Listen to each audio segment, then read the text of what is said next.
Nous sommes donc ici sur la plateforme du fichier automatisé des empreintes digitales de la préfecture de police de Paris. Donc c'est la partie informatisée de la section que nous venons déjà d'explorer dans sa vision, on va dire, un petit peu historique.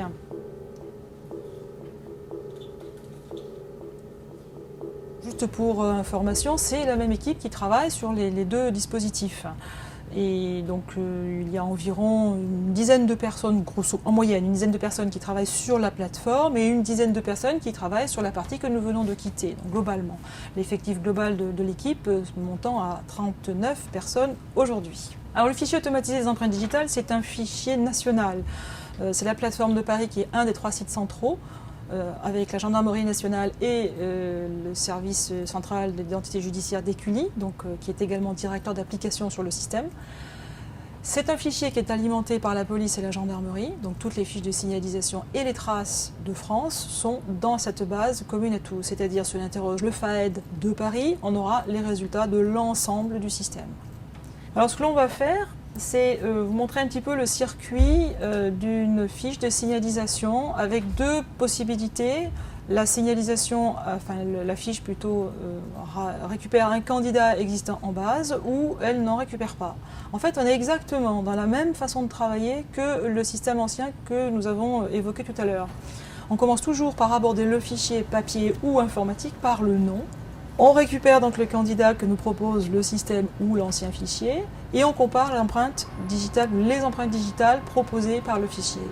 Si cette personne n'est pas la même que ce que nous propose le fichier, eh bien on va ensuite, pour la partie donc FAED, on va scanner les empreintes et faire la recherche, non plus à la formule digitale, comme on vient de le voir, mais à l'image. Il y aura aussi une formulation, mais une formulation propre au FAED avec un positionnement des points, vous verrez des points particuliers de l'empreinte. Désormais, la partie que je vous ai montrée donc, sur les recherches dans le fichier 9 groupes de la formulation des cas dactylaires n'existe plus. Ça ne se fait plus puisque c'est intégralement le FAED qui s'occupe de traiter cette partie que l'on dira image.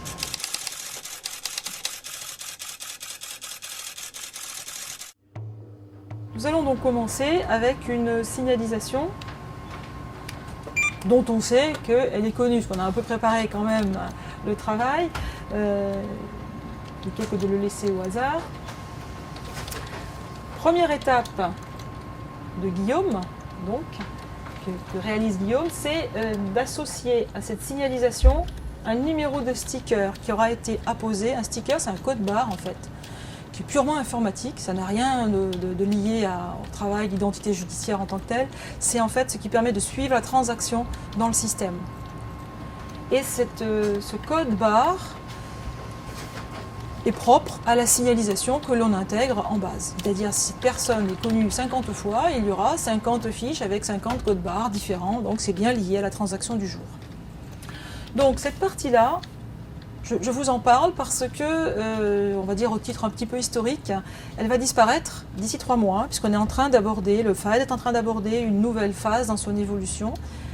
Cette partie qui, on va dire, date quasiment des origines, c'est-à-dire depuis 1994, avec de multiples mises à jour, des correctifs, etc., est une partie vraiment vétuste du système, qui porte encore ses fruits, qui nous est très utile, mais qui a quand même grandement besoin de rénovation. Elle a ceci d'intéressant, c'est qu'elle nous permet d'avoir encore un lien avec l'ancien système. C'est-à-dire on fait bien sûr la recherche par le nom. Donc Guillaume vient de saisir, d'associer au numéro de sticker l'état civil de la personne, l'état civil déclaré, l'affiliation lorsqu'elle est liée, le motif de signalisation, la date de signalisation, vous voyez qu'on retrouve les mêmes éléments, et puis le service qui a procédé à la signalisation ou fait procéder à la signalisation, parce que désormais ce sont les services, les commissariats, des bases techniques un peu partout dans la région parisienne. Pour ce qui est notre travail, ce sera la région parisienne et Paris. Et puis un numéro de cliché photo, comme à l'ancienne aussi, qui est donc lié à la signalisation. Donc cette première étape, c'est je saisis toutes ces données. Ensuite, je valide. On nous demande en principe une deuxième saisie pour vérifier qu'il n'y ait pas d'erreur. En principe, on devrait confier cette deuxième saisie à une autre personne. Mais bon, pour l'exemple, on fait faire par la même, qui peut se tromper d'une ligne. On va peut-être essayer. Normalement, tu t'es pas trompé avant, c'est dommage. Tu pourrais essayer, et là, on va voir que le système va nous dire il va mettre en surbrillance la partie qui n'est pas la même que celle qui a été saisie avant, en nous demandant de vérifier, de corriger.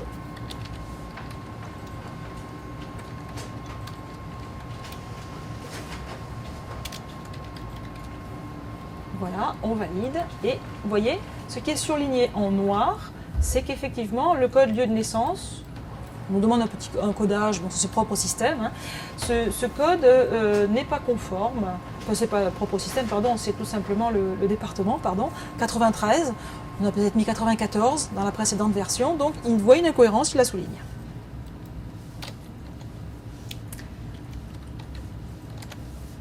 Etc.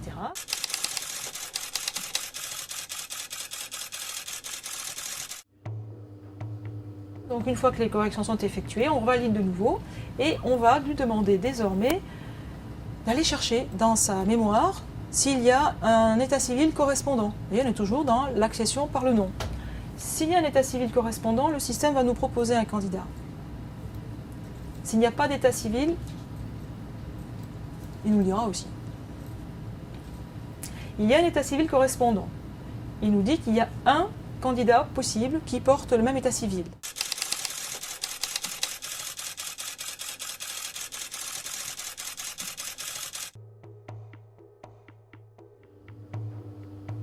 Et donc nous allons appeler les empreintes digitales pour vérifier, j'allais dire manuellement, si on peut parler comme ça, si les empreintes existent en base, c'est-à-dire que le système va aller chercher dans la partie image, il va extraire les deux empreintes en question, donc un pouce et un index droit. On peut en appeler davantage, mais globalement, généralement, ce sont ces deux doigts qui apparaissent par défaut, et les comparer avec la fiche du jour, donc c'est vraiment manuel.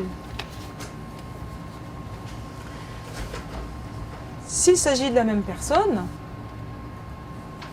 on validera, je laisse Guillaume observer chaque point caractéristique. Vous voyez encore qu'on a affaire aux formes dont on parlait tout à l'heure. La forme qui est sur la plus à gauche, c'est vraiment ce qu'on appelle une volute ou un verticille. C'est cette forme à 2 deltas. Alors que la forme qui est à droite ressemble plus à une boucle, enfin un petit verticille. C'est une forme ambiguë. C'est ce genre de formulation justement qui nous fait souvent faire une double recherche dans l'ancien système. Alors Guillaume, après observation, il s'agit bien de la même personne? Oui. Il s'agit de la même personne. Donc on valide. On lui dit oui, c'est le même. C'est le même.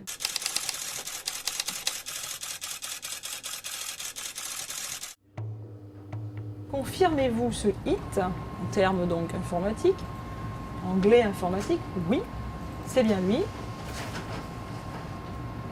Voulez-vous une copie d'écran? Bon, toi, tu choisis de la prendre ou pas, c'est comme tu le souhaites. On le fait en général parce que ça nous permet ensuite de procéder à des vérifications, savoir s'il n'y a pas eu d'erreur avant de communiquer le résultat. Et la recherche s'arrête là. Et tout le mystère a disparu, il n'y a plus rien d'autre. Et on est typiquement dans le cas du fichier papier tout à l'heure, où on fait la recherche par le nom. Je trouve que Dupont-Charles L3M 62, j'ai le même déjà dans le fichier. Et qu'est-ce que je fais? Après comparaison, je le scotche, ou je l'accroche avec une ficelle. Dans l'ancien temps, c'était une ficelle. Et la recherche s'arrête là. Point. Que va-t-il se passer? Va s'ajouter dans l'historique de la personne, qui est déjà connue, donc le passage du jour, qui a été saisi, et production du rapport via l'imprimante. Et la recherche est terminée. Vérification ultime, effectivement, avant communication du résultat au service demandeur.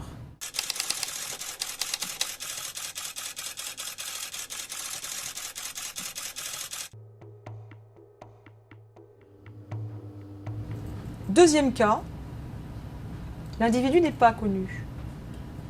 Donc on recommence, on fait une autre fiche.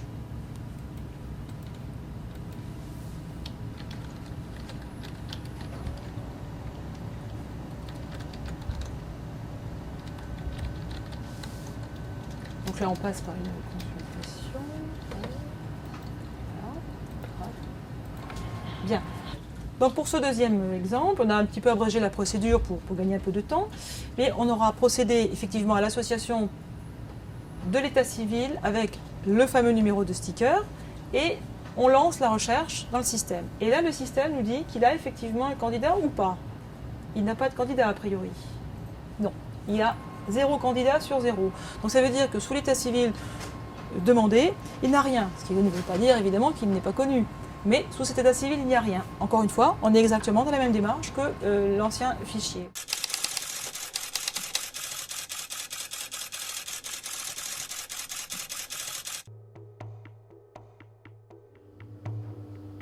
Et comme il n'y est pas connu ou non, on va poursuivre la recherche avec les empreintes digitales. Donc on va scanner les empreintes. Donc on va lancer la procédure.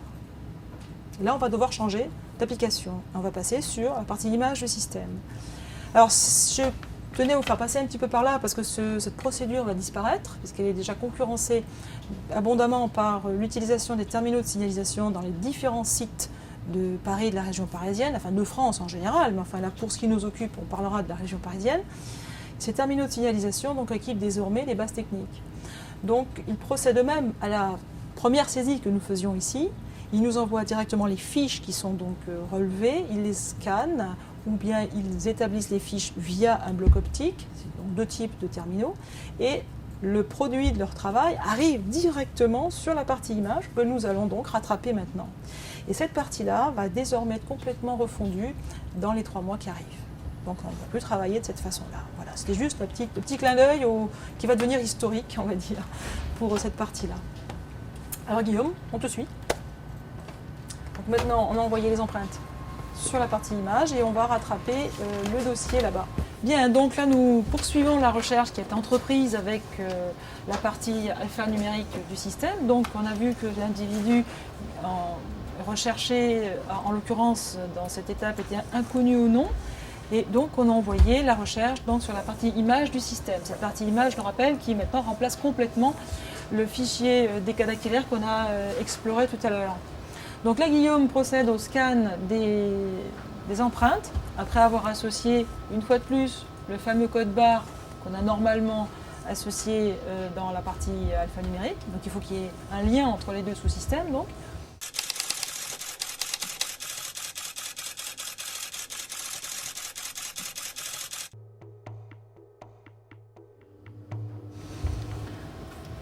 Donc, une fois le scan terminé, on va voir apparaître donc, voilà, la fiche à l'écran avec différentes boîtes, on va dire, qui sont des vignettes en fait, que donc, Guillaume repositionne en fait, pour indiquer au système l'orientation la plus adéquate afin de lui permettre de faire une recherche la plus pertinente possible, évidemment. Donc, nous avons là à la fois les déroulés, donc qui est la partie supérieure de l'image, les déroulés, c'est-à-dire les relevés individuels de chaque doigt, les empreintes simultanées, c'est-à-dire ce sont des empreintes des 4 doigts groupés, qui sont des empreintes de contrôle qui permettent de voir qu'il n'y a pas eu d'interversion, ou parfois lorsqu'il y a une amputation, il peut y avoir la prise du même doigt 2 fois dans 2 cases différentes. Donc cette partie-là permet de contrôler la valeur du relevé. Le FAED donc s'en sert pour lui-même faire ses contrôles dans une étape ultérieure. Et donc voilà, les positionnements des vignettes, là, l'orientation, vous voyez. Il ne faut pas trop incliner parce que ça pourrait créer des distorsions aussi dans ses calculs.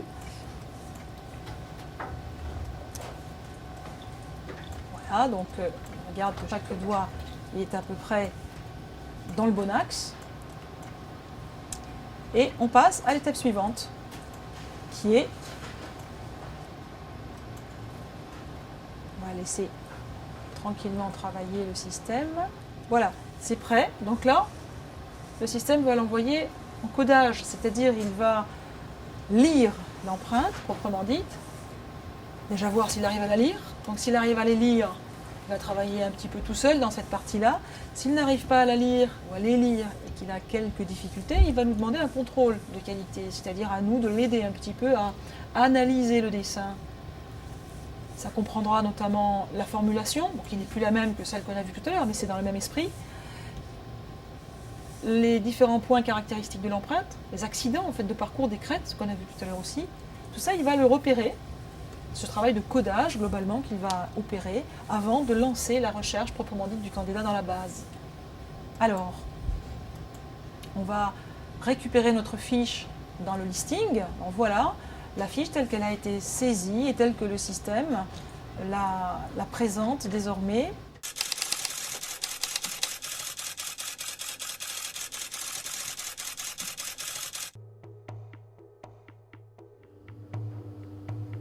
On continue.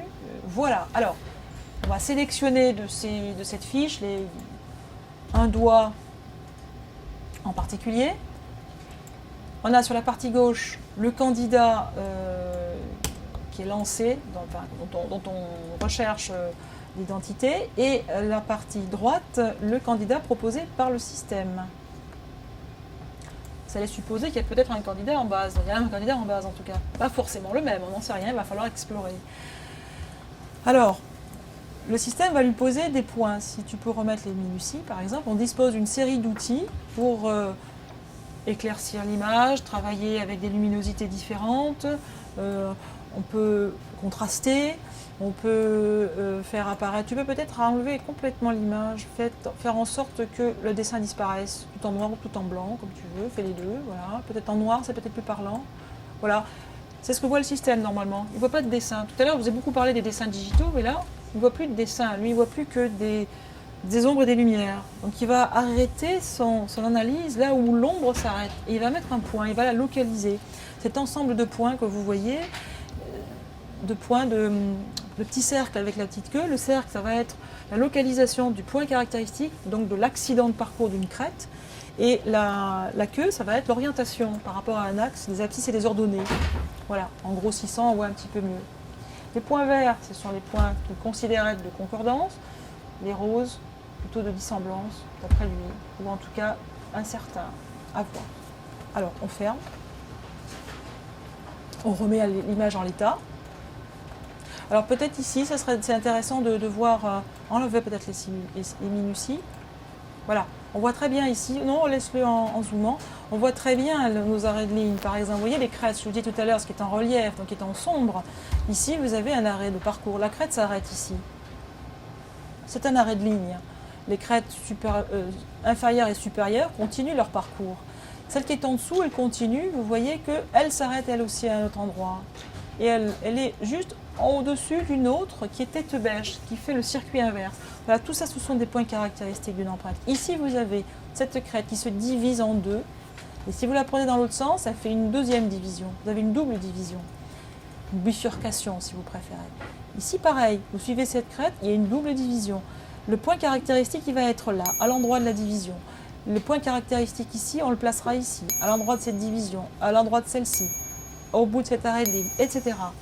Le système va lui-même les localiser. Tout ça, c'est le codage. On peut remettre nos points.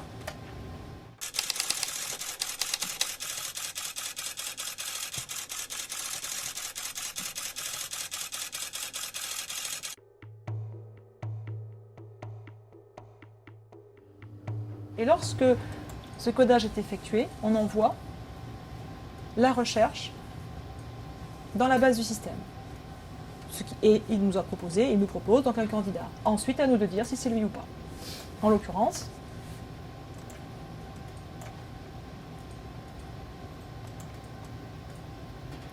donc le travail va être de poser des points. Le système les a posés, il a codé en fait, il a localisé des points caractéristiques. Le travail de Guillaume va être maintenant de dire je vais démontrer qu'il s'agit bien du même individu en sélectionnant chaque point au même endroit d'une empreinte à l'autre. L'arrêt de ligne à 3 crêtes du centre de figure sur l'empreinte de gauche, il faut qu'elle soit à 3 crêtes du centre de figure sur l'empreinte de droite, et ainsi de suite. Le système nous impose, je crois, qu'on y mette les 20 points, il me semble. C'est 20, c'est ça, je crois que... Non ? Oui, 12, ça c'est la norme, mais je suis peut-être restée avec une vieille habitude, où lui-même il demande un minimum plus important. Non, je confonds avec autre chose. Sinon, effectivement, c'est une norme de 12 points caractéristiques, qui est surtout utilisée en trace en général, sachant que pour les empreintes, de toute façon, on a 10 doigts, donc les 12, on va les trouver partout. 100 points de discordance, bien évidemment, c'est très important. Mais là, il y a suffisamment de surface sur une empreinte digitale pour trouver aisément les 12 points. On essaie en général de dégrouper, hein, c'est beaucoup plus pertinent de grouper la démonstration. Donc là, effectivement, nos 12 points, ils y sont aisément. Et on déclare que c'est bien un hit, c'est-à-dire que l'empreinte de gauche correspond bien à celle de droite qui est dans la base. Donc l'individu est déjà connu. Il n'était pas connu sous le même nom, il est connu par les empreintes. La recherche aboutit donc à l'identification de cette personne, qui est donc désormais connue sous un autre état civil. Cette partie du système ne nous présente pas d'état civil, puisqu'elle ne gère pas cette partie-là. Donc pour l'instant, on n'a que des numéros de transactions. Donc on va attendre la production du rapport qui va sortir et va nous donner la liste donc, des états civils utilisés par cette personne antérieurement.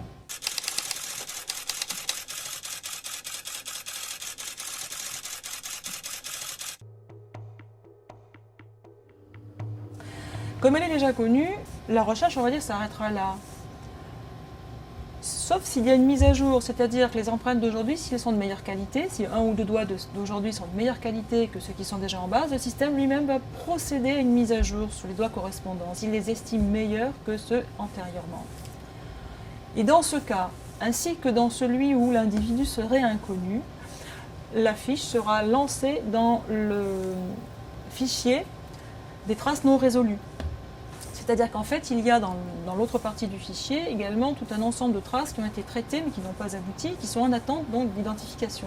Et chaque jour, à la faveur de chaque nouvelle signalisation qui entre en base, ces traces non résolues sont comparées avec les fiches nouvelles. Donc dans le cas où il y aurait une mise à jour de doigt ou dans le cas où l'individu serait inconnu, la fiche nouvellement intégrée sera donc lancée dans le fichier des traces non résolues. Ce fichier traces non résolues, en fait, c'est toutes les traces qui sont en attente d'identification. Elles ont déjà été traitées, mais n'ont pas abouti. Et à la faveur de chaque nouvelle signalisation qui entre en base au jour le jour, ces nouvelles signalisations sont confrontées au fichier des traces non résolues.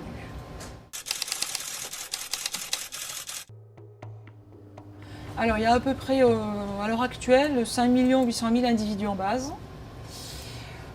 Il y a environ, alors ça c'est un chiffre qui fluctue, hein, entre 230 000 et 280 000 traces non résolues, à peu près, on va dire. Alors, certains disent moins de 300 000, moi je dirais, on va dire à la louche 250 000. Voilà. Sur la plateforme de Paris, donc on traite environ 450 à 500 fiches par jour. Voilà. Voilà, on ne tient pas particulièrement le nombre d'identifications par jour, ça, non, on ne sait pas, mais on est à peu près toujours de l'ordre de 20% d'alias. Ouais, à peu près 60% de connus sous le même nom, grosso modo, c'est à peu près ça. Voilà. Mais dans le mois, hein, parce qu'après, au jour le jour, on ne tient pas la comptabilité.